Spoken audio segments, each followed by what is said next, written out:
مرکز مطبوعات دادستانی کل تاجیکستان خبر داد که این نهاد اخیراً شکایت دسته‌جمعی ساکنان دهه گلرود نوعه واسه را در مورد غصب تمام زمین‌های چراگاه در اطراف این دهه از سوی خواجگی‌های دهقانی حاجی داوود و سوراب مورد بررسی قرار داده است. در جریان بررسی معین شده است که با قرار رئیس نوعه واسه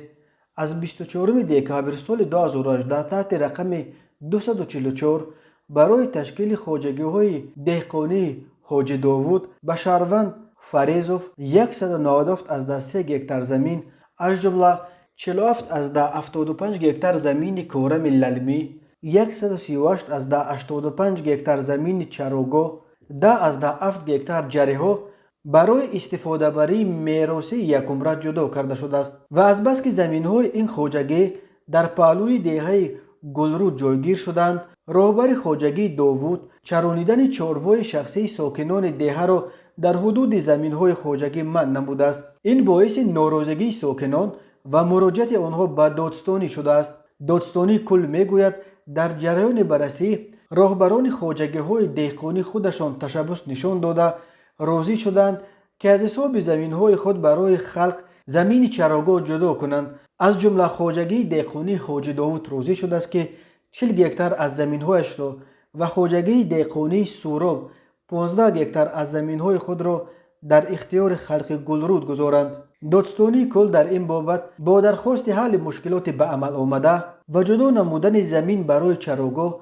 به ساکنان دهه گلرود به رئیس نوعه واسه مکتوب رسمی ارسال کرده است و بنا به اطلاع مرکز مطبوعات دادستانی کل طبق قرار رئیس نوعه واسه از 19 اپریل سال 2021 تحت رقم 422 حقوق استفاده 40 گکتار قطعه زمین خواجگی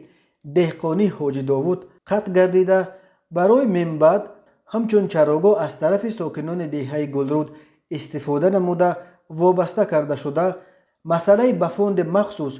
گذرانیده شدن 15 گکتار قطعه زمین چراگاه از حساب خواجگی دهقانی سوراب فعلا در جریان بررسی قرار دارد. سالهای آخر بسیار از زمین‌های چراگاه